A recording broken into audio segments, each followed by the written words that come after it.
The whisper of the wind through the pines was a premonition, a chilling sigh that clawed at Theo Moretti, exposed neck as he stumbled deeper into the ancient wood. He'd been a gambler his whole life, a man who courted risk with a casual bravado that had, until this desolate stretch of wilderness, always paid off. Now, the stakes felt terrifyingly real.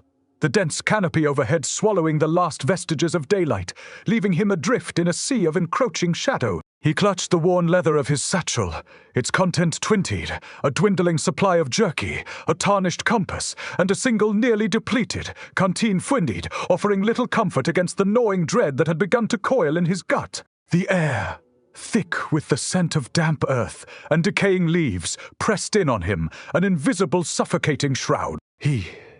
He'd followed the old logging trail, or what remained of it, for hours, the promise of a remote cabin twinned, a whispered rumor from a grizzled trapper fiend, his only guide. But the trail had long since dissolved into an indistinguishable tangle of roots and undergrowth, each step a gamble against unseen obstacles. He was 18 years old, a boy playing at being a man, and the wilderness was a cruel, unforgiving opponent. A sudden rustle in the undergrowth, unnervingly close, sent a jolt of pure terror through him. His heart hammered against his ribs like a trapped bird. He froze, straining his ears, his gaze darting into the deepening gloom. Was it an animal, or something else? The silence that followed was more terrifying than any sound, a heavy, expectant stillness that felt alive with unseen eyes. He imagined 100 things lurking just beyond the edge of his vision, wolves, bears, or perhaps the more insidious horrors whispered about in hushed tones around dying campfires. He fumbled for the small, dusty flask of spirits in his satchel, his fingers clumsy and trembling, and took a desperate swig. The burning liquid did little to quell the icy fear that was spreading through his limbs. The trees, gnarled and ancient, seemed to lean in, their branches like skeletal fingers reaching out to ensnare him. He pressed on, driven by a desperate need to escape this suffocating embrace. The path ahead a black, impenetrable wall. Then a flicker of movement. Low to the ground, a shadow detached itself from the encroaching darkness. It was a cat, sleek and black as midnight, its emerald eyes glinting with an unnerving intelligence. It moved with an unnerving grace, weaving through the ferns and fallen leaves as if it owned the forest. Theo watched it, mesmerized, a strange calm settling over him. The cat paused, looked directly at him, and then, with a flick of its tail, turned and padded away, disappearing as silently as it had appeared. He felt an inexplicable pull, a compulsion to follow. He told himself it was foolish, that he should stick to what little path he could find, but the cat's silent invitation was too strong to ignore. He followed. The cat a fleeting phantom, leading him deeper into the heart of the woods, the silence broken only by the soft crunch of his boots on the forest floor and the insistent, rhythmic thudding of his own pulse. The air grew colder, carrying with it a strange metallic tang, and the trees seemed to grow taller, their shadows stretching into grotesque shapes that danced in his peripheral vision. The cat led him to a narrow, barely discernible game trail winding steeply upwards. Theo, his lungs burning, scrambled after it, his eyes fixed on the phantom feline. The cat, unfazed by the ascent, moved with effortless agility. As he crested a small rise, he saw it, a clearing, and in its center, a cabin, small and weathered, its windows dark and inscrutable.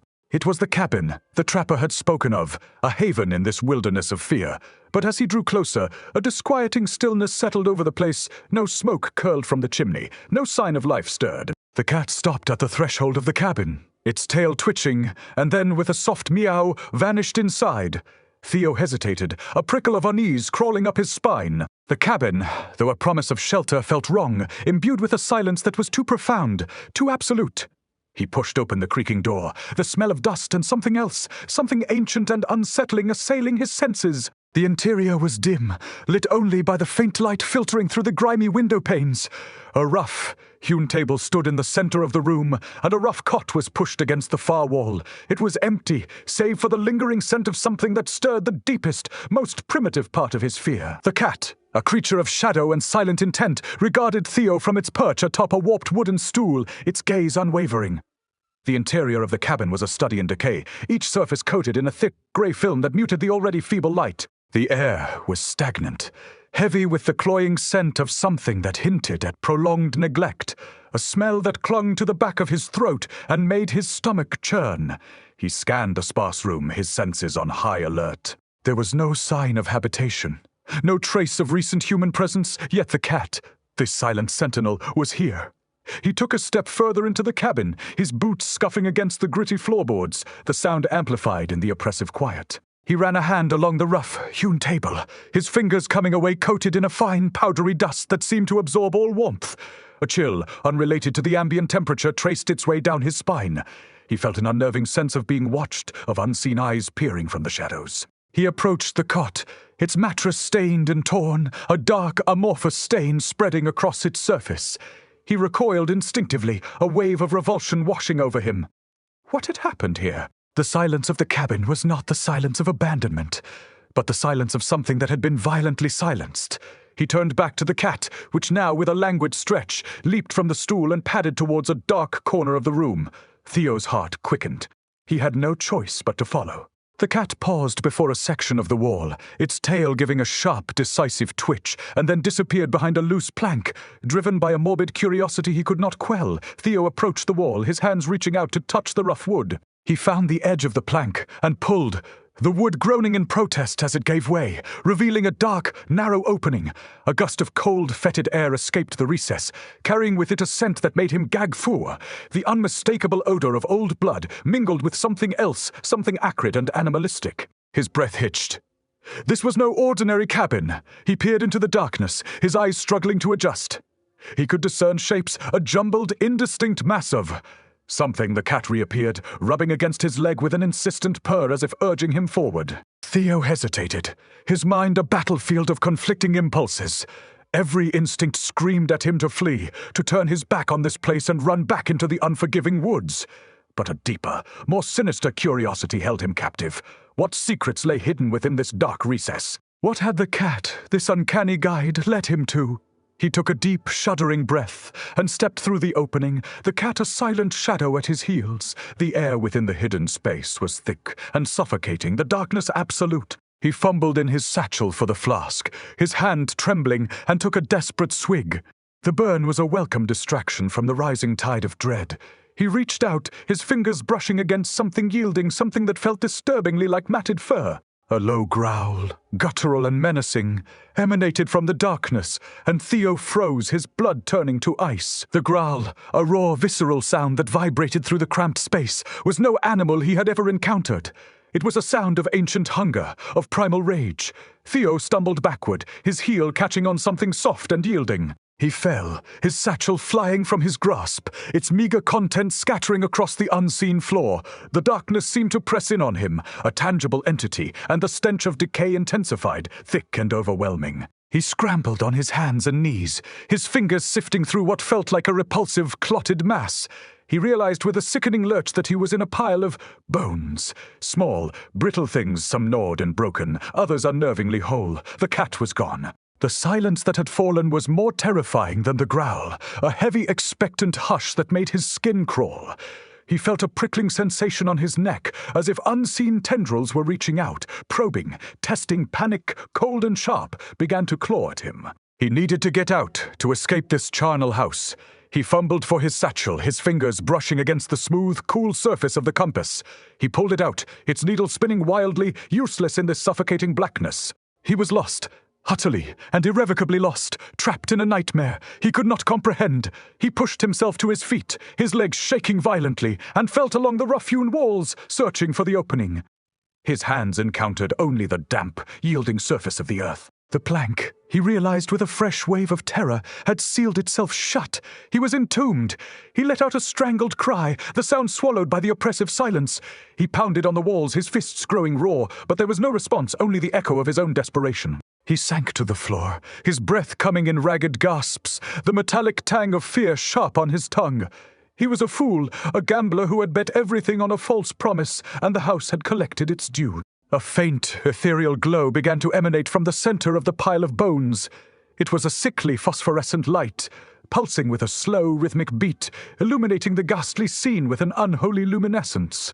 Shapes began to coalesce within the light, indistinct at first, then resolving into something that made his stomach clench, twisted forms, limbs contorted at impossible angles, faces frozen in silent screams. They were not entirely animal or entirely human, but something in between, a horrific mockery of life. The light intensified, growing brighter, hotter, and Theo squeezed his eyes shut, a primal urge to shield himself from the unbearable sight. He could feel the heat on his skin, a burning sensation that was not of this world. He heard a faint, rustling sound, like dry leaves skittering across a stone floor, and then a whisper, a multitude of voices, weaving together into a single chilling chorus that seemed to burrow into his very soul. They spoke a language he did not understand, yet the meaning was clear, a promise of torment, a declaration of ownership. The light flared one final, blinding time, and then plunged the recess into an even deeper, more profound darkness, leaving Theo alone with the chilling echo of those spectral voices and the chilling realization that he was no longer the hunter, but the prey. The darkness that followed the blinding flash was not an absence of light, but a presence, a suffocating blanket woven from the threads of pure dread. Theo remained frozen, his senses reeling, the phantom heat of the spectral glow still a phantom caress on his skin. He could hear nothing now, not even the frantic thrumming of his own heart. It was as if the very air had been sucked from his lungs, leaving him in a vacuum of terror. He dared to open his eyes, but the blackness was absolute, a solid, impenetrable wall. He reached out again, his fingers encountering only the gritty, damp earth. The bones that had been there moments before, the twisted forms illuminated by that unholy light, were gone, vanished, as if they had never been. A new scent began to permeate the air, fainter than the decay, yet more insidious, a cloying sweetness that reminded him of overripe fruit left to fester in the sun. He tried to rationalize it, to find a logical explanation for the impossible events he had witnessed. Hallucination, brought on by fear and exhaustion. But the lingering heat on his skin, the phantom echo of those whispering voices, the chilling certainty of his entrapment, these were too real to dismiss. He was a gambler, he reminded himself, a man who dealt in odds and probabilities. But this was beyond probability, beyond reason. He was in the clutches of something ancient and unknowable. He pressed his ear to the wall, listening for any sound from the outside, any indication that the cabin still stood, that the world he knew still existed beyond this suffocating tomb. Nothing, only the dull, insistent pulse of his own blood, a lonely drumbeat in the vast silence. He felt a growing pressure in his head, a dull throbbing that intensified with each passing moment. He imagined the earth pressing in, sealing him further into this earthen tomb. A faint scratching sound, impossibly delicate, reached his ears. It was coming from the wall beside him, a soft rhythmic rasping that seemed to burrow into his very bones. He strained to hear, his breath held tight in his chest. The scratching grew louder, more insistent, and then a tiny sliver of light appeared in the wall, no bigger than a needle's eye. It widened slowly, agonizingly revealing not the familiar pine needles and earth of the forest, but a pulsating, crimson void. The sweet, cloying scent intensified, almost overpowering. The scratching became a tearing sound, as if something sharp and unseen was systematically clawing its way through the earth and wood. Theo watched, transfixed, as the opening widened, revealing not an escape, but a gateway. The crimson light pulsed with a life of its own, casting grotesque, dancing shadows on the earthen walls of his prison. He could feel a strange, almost magnetic pull emanating from the opening, a siren call that promised oblivion. He closed his eyes, his body rigid with a terror that transcended mere fear. He was no longer alone in the darkness. Something was coming for him. The crimson void expanded, the tearing sound giving way to a wet, ripping noise that spoke of flesh yielding to unseen forces. Theo's breath hitched, his eyes still squeezed shut, his body rigid with a terror that had burrowed deep into his marrow. He could feel a vibration through the floor, a low, guttural thrumming that seemed to resonate with the very earth. The sickly sweet scent was now overpowering, thick and suffocating, laced with a new metallic tang that he recognized with a sickening certainty as his own fear. He heard a wet, slithering sound, a movement that was not of footsteps, but of something long and sinuous dragging itself across the uneven ground. The pressure in his head intensified, a crushing weight that threatened to split his skull. He could feel a strange tingling sensation spreading through his limbs, as if his very blood was beginning to turn to ice. He dared to open his eyes, and the sight that greeted him was a tableau of impossible horror. The crimson light pulsed with an unholy vibrancy, illuminating the space beyond the shattered wall. It was not an opening into the forest, but into a cavern of impossible dimensions, its walls slick and glistening, pulsating with a dark organic rhythm, and moving within this cavern, silhouetted against the infernal glow, were shapes that defied description. Long, segmented limbs, glistening with a viscous fluid, scrabbled and clawed at the slick surfaces.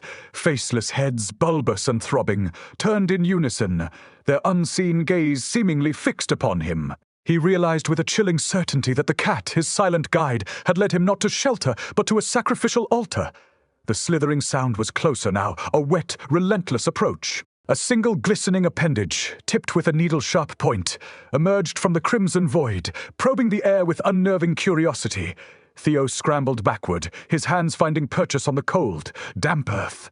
He was trapped a cornered rat, awaiting the inevitable. The appendage, impossibly long and thin, snaked its way through the opening, its tip twitching, searching. It moved with a speed that belied its apparent fragility, its path direct and unwavering.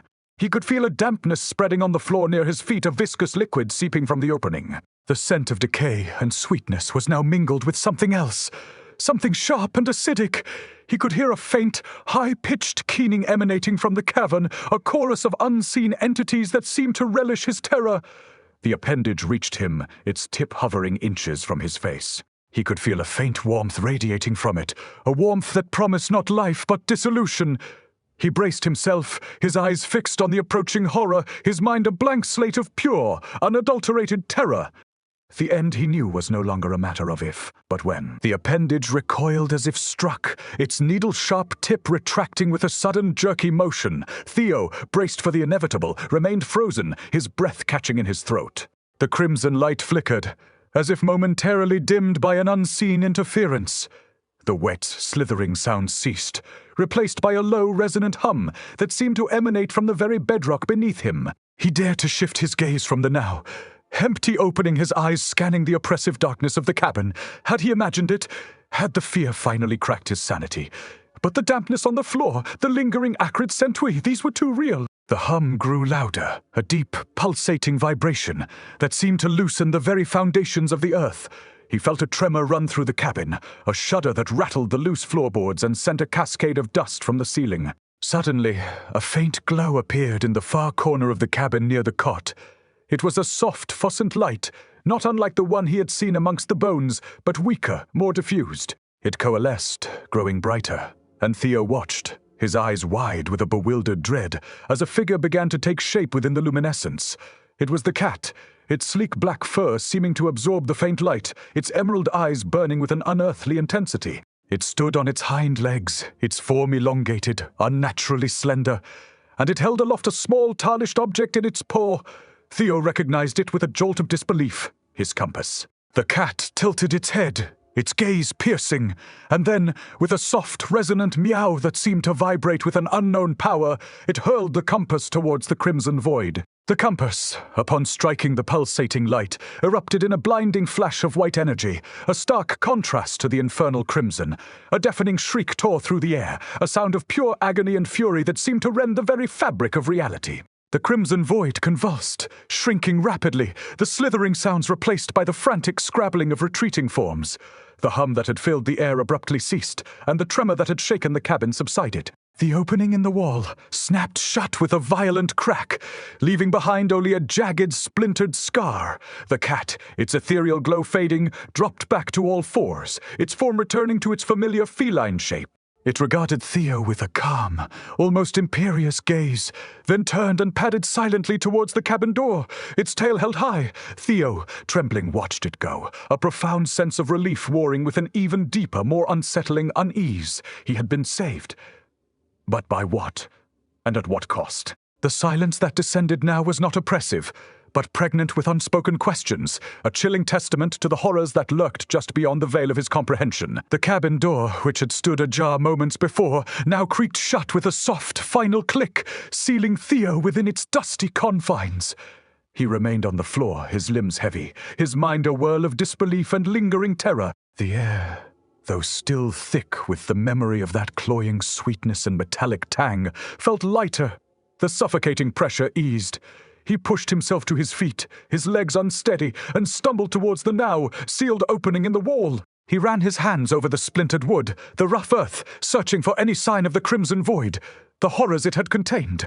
There was nothing, only the raw, unyielding reality of the cabin's interior, the faint light filtering through the grimy windows offering a fragile promise of the world outside. He looked back at the cot, at the dark, unsettling stain on its mattress, a stark reminder of the unspeakable acts that had transpired in this desolate place. He felt a profound weariness settle over him, a bone-deep exhaustion that went beyond physical fatigue. He made his way to the table, collapsing onto the rickety stool, his gaze falling upon the scattered contents of his satchel. The jerky, now dusty and unappetizing, lay next to the tarnished compass, its face marred by the recent ordeal, yet somehow intact. He picked it up, turning it over in his hand. It had been the catalyst, the unlikely weapon that had repelled the unimaginable. He remembered the cat, its impossible transformation, its deliberate act of sacrifice. A creature of instinct, or something more. He couldn't shake the image of those burning emerald eyes, the unnerving intelligence they had held. He looked towards the door, a sudden desperate urge to flee seizing him. He had to get out of this place, to put as much distance as possible between himself and the horrors he had witnessed. He stood and walked to the door, his hand reaching for the rough wooden latch. He paused, a question forming in his mind, a nagging doubt that gnawed at the edges of his relief. If the cat had saved him, why had it led him here in the first place? What was its purpose? He pushed the door open, the hinges groaning in protest, and stepped out into the fading light of the forest. The air was cool and crisp, carrying the scent of pine and damp earth, a welcome balm after the suffocating atmosphere of the cabin. He glanced back at the small, weathered structure, its dark windows like vacant eyes staring out at him. He saw no sign of the cat, no flicker of movement in the undergrowth. He was alone again, but this time, the aloneness felt different, tinged with a profound sense of bewilderment and an unsettling gratitude for the silent protector he had encountered. He turned his back on the cabin and began to walk, his steps uncertain, his mind still grappling with the impossible reality he had just escaped. The forest, once a place of serene beauty, now felt watchful, the towering pines whispering secrets he could not comprehend. Theo walked with a renewed urgency, his gaze darting from shadow to shadow, his senses hyper-alert for any sign of renewed threat. The compass in his hand, though battered, still pointed resolutely north, a silent, unwavering guide. He kept to the faint game trails, his mind replaying the events of the past hours, seeking a thread of logic, a pattern that might explain the inexplicable. The cat's intervention was a puzzle piece that refused to fit. Had it been a guardian spirit, a benevolent entity drawn to his plight? Or had its actions been a calculated maneuver, a pawn in some larger, more sinister game? The very thought sent a shiver down his spine. He had seen things that defied the natural order, encountered horrors that belonged in the darkest corners of nightmares. As he pushed deeper into the woods, the light began to fail more rapidly, the shadows lengthening and merging into an impenetrable gloom. The air grew colder, carrying with it a faint, almost imperceptible hum, a low vibration that he had heard before, in the cabin. His heart leaped into his throat. It was returning. He quickened his pace, his breath coming in ragged gasps, his eyes straining to pierce the deepening darkness. He stumbled over a gnarled root, catching himself just before he fell. He looked back, his heart pounding against his ribs like a trapped drum. The faint glow, the same sickly phosphorescence he had seen in the cabin, was emanating from the trees behind him. It pulsed with a slow, rhythmic beat, growing brighter with each passing moment. He could hear it now, the soft, wet-tearing sound, the precursor to the horrors he had barely escaped. Panic, cold and absolute, seized him. He ran, his legs pumping, his lungs burning, the sounds of pursuit growing closer, more insistent. He could feel them behind him, unseen, yet undeniably present, their chilling hunger a palpable force. He risked a glance over his shoulder. The glow was a searing beacon now, illuminating the twisted shapes that moved within it, their segmented limbs scrabbling, their faceless heads turning towards him. They were faster than he had anticipated, their unnatural movements covering ground with terrifying speed. He was trapped again. The forest no longer a sanctuary, but a labyrinth of impending doom. He could feel the cold, damp air pressing in on him, the sweet, cloying scent filling his nostrils, burning his throat. He was a gambler, and this time he knew the house was determined to collect. His only hope was to outrun the inevitable, to find an escape from this nightmare before it consumed him entirely. Theo's desperate flight carried him through a thicket of thorns that tore at his clothes and skin. the jagged branches like the grasping fingers of vengeful spirits. The phosphorescent glow behind him pulsed with an almost malevolent intensity, illuminating the grotesque forms that pursued him, their movements unnervingly fluid, their silent advance a chilling testament to their relentless nature. He could hear the wet, tearing sounds of their passage through the undergrowth, the sickening squelch of unseen appendages. The sweet, cloying scent was now so potent it burned his eyes, a suffocating miasma that promised oblivion. He stumbled, his foot catching on a moss-covered stone, and fell hard, the impact knocking the wind from his lungs. He lay there for a moment, gasping for air, the cold, damp earth pressing against his cheek. He could feel them closing in, the vibrations of their approach thrumming through the ground. He forced himself to roll, his eyes scanning the encroaching darkness. The glow was directly behind him now, casting long, distorted shadows that danced like malevolent specters. He could make out the shapes more clearly, Twenty. The impossibly long limbs, the bulbous, throbbing heads, the sheer alienness of their forms. He could feel a hot, damp breath on the back of his neck, a sensation that sent a wave of pure, unadulterated terror through him. He closed his eyes, bracing for the end, a silent prayer for oblivion forming on his lips. Then a flash of black, a blur of motion, a guttural hiss that seemed to slice through the night. Theo opened his eyes and saw it, the cat. It was larger now, its fur bristling, its eyes burning with a fierce, protective light. It stood between him and the pursuing horrors, a small, defiant sentinel. The cat launched itself forward, a black streak of fury, its claws extended, its teeth bared. It met the foremost of the creatures head-on, a whirlwind of fur and hissing rage. The creatures recoiled, emitting a chorus of shrill, piercing screeches. Their pursuit momentarily halted. Theo seized the opportunity, scrambling to his feet, his body screaming with pain and exhaustion, but his mind fixed on escape. He didn't look back. He ran, pushing through the dense foliage, his only thought to put as much distance as possible between himself and the horrifying spectacle unfolding behind him. He could still hear the sounds of the struggle, the enraged shrieks of the creatures, and the defiant, furious hisses of the cat, but they were fading now, growing fainter with each frantic stride. He ran until his lungs burned, until his legs gave out, until the sounds of battle were lost entirely to the rustling of leaves and the pounding of his own desperate heart. Theo collapsed at the base of a colossal oak, its ancient branches a silent canopy against the bruised twilight sky. His body throbbed with a dull ache, his lungs seared, but a fragile sense of survival, hard-won and deeply profound, settled over him. The sounds of struggle had long since faded, swallowed by the vast, indifferent silence of the wilderness. He lay there for a long time, the cool moss a welcome balm against his fevered skin, the scent of pine and damp earth a comforting antidote to the lingering perfume of decay. He had faced the impossible, stared into the abyss, and somehow, by some inexplicable twist of fate, had emerged. But the images remained, seared into his memory, the crimson void, the grotesque forms, the unnerving intelligence in the emerald eyes of his unlikely rescuer. Slowly, tentatively, he reached for his satchel, its worn leather miraculously intact. He pulled out the compass, its tarnished face still bearing the marks of its ordeal, yet its needle unwavering, pointing resolutely north. He clutched it like a talisman, a tangible link to the reality he had so nearly lost. He knew, with a certainty that chilled him to the bone, that he could never truly unsee what he had witnessed, never truly forget the horrors that lurked just beyond the veil of the ordinary. The gambler in him, the man who had courted risk his entire life, had finally met his match, and in doing so had glimpsed a truth far more terrifying than any wager. He pushed himself to his feet, his body protesting with every movement, and began to walk again, the compass his only guide. He did not look back towards the hidden cabin, nor did he search for the black cat, his silent guardian. He knew, with a quiet dread that settled deep within his soul, that some doors once opened could never truly be closed, and that the shadows he had encountered in the heart of the wilderness would forever walk beside him.